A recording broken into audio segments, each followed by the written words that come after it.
Hi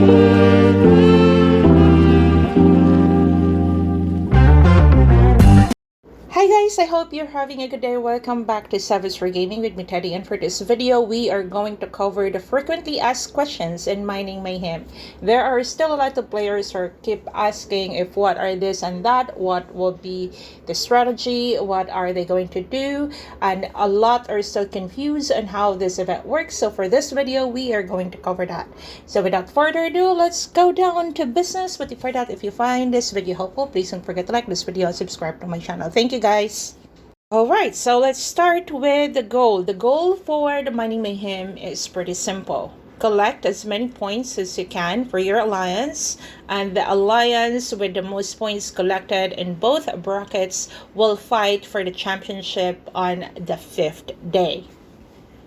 Just remember that a different lab have different points. So for example, R1, R2, R3, and R4 buildings have different equivalent points once you secure or completed the occupation of these labs. Next, will you have permanent losses for this event? The answer, guys, is no. Chill out. Don't worry about your troop losses. Consider this as a reservoir raid where you can kill or wound or lost your troops inside the reservoir raid, but once you are out of the event, your battle power will be back to normal. But then the difference is that since this is a 6 days event, so for example, on day 1 you lost 100,000 troops either by wounding it or killing it, and these troops will stay in that infinite hospital inside that event. You can always heal these troops every time you are inside that event, or you can use the skill buffs of your regeneration lab.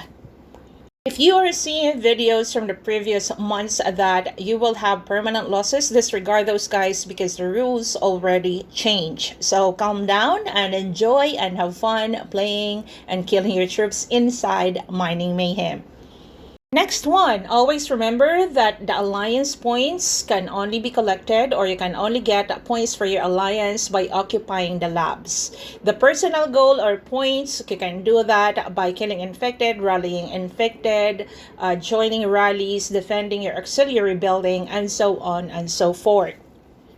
Next one, the settlement buffs. So the settlement buffs are only active for the entire duration of that buff alone. So it means that every day you need to use or reactivate your buff. So for example, day 1 you activated a 2-hour buff. This does not carry over until the next day, guys. You need to reuse this or reactivate your buffs. And for those who are asking if gathering buffs works in Mining Mayhem, no, it doesn't. It's because the amethyst core or the amethyst tile is not a normal resource tile. So don't waste your 600 backups in activating that gathering buff. Next, occupancy time. If you haven't checked this in the guide on side the game, each of these labs, dependent on the number of them, have different occupancy time. So R1 will take 10 minutes for you to occupy, R2 will be 20 minutes, R3 20 minutes, R4 25 minutes, and then the R5 or the Gaia hub will be 30 minutes. So in times when alliances won't be able to reach that occupancy time, for example, they only occupied for like 20 minutes, 15 minutes, and then the timer ends or the fight ends, the alliance with the highest occupancy time will take control of the lab. Next is the map. So for the map, we already covered day 1. You just need to occupy 3 of these buildings, and you don't have any alliances trying to attack you for that. It's because there are no roads connected to your labs. So just a reminder, guys, that you can only occupy or attack a research lab if it is connected to your previously occupied ones. Starting on day 2. Day 2 will be you are going to protect 2 of your previously occupied labs, and you can attack or occupy 3 more labs. So it means that defend 2, occupy 3, and at the same time you also need to pay attention to your auxiliary buildings, because any of these alliance inside your bracket can actually destroy your auxiliary buildings.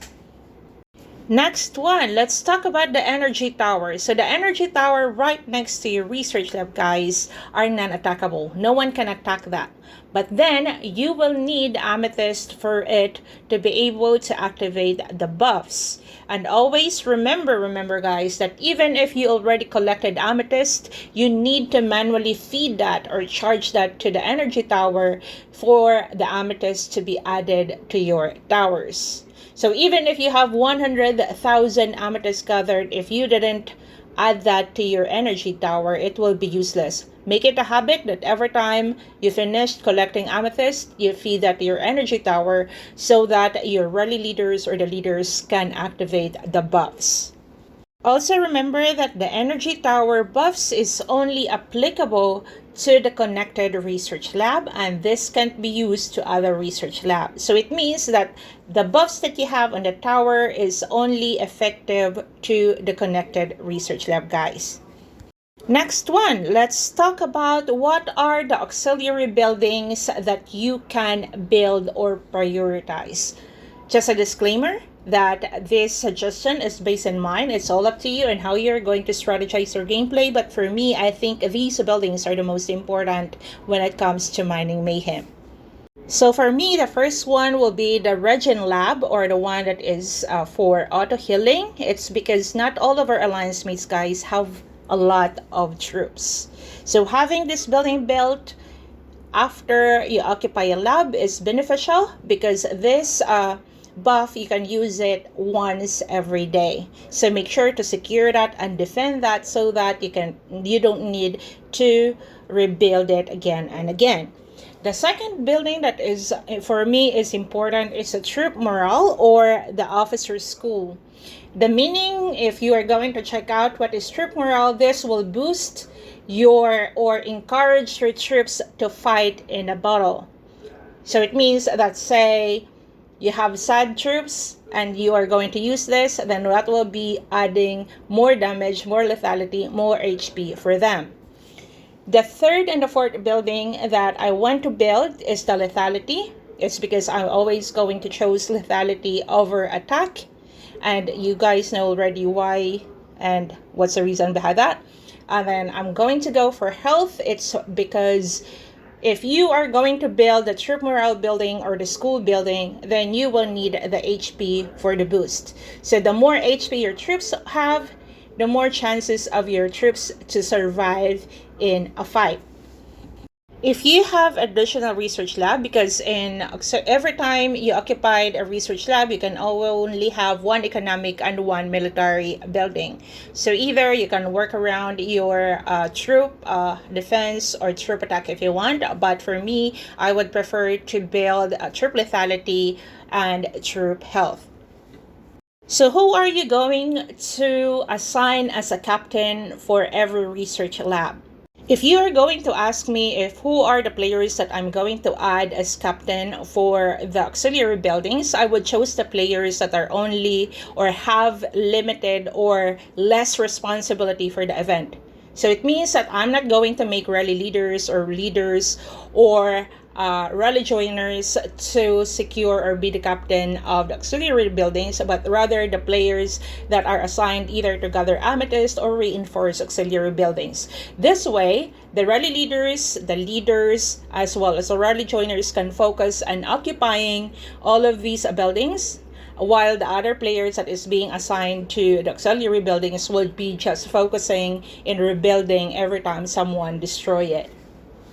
The base time in constructing as well as demolishing the buildings or auxiliary buildings is 5 minutes. So it means that the higher the troops that you send there to construct and the more troops you send, the faster the construction. So you also need to make sure to secure all your auxiliary buildings because these buffs will play a big part when it comes to Mining Mayhem, especially if your enemies are of the same power as your alliance.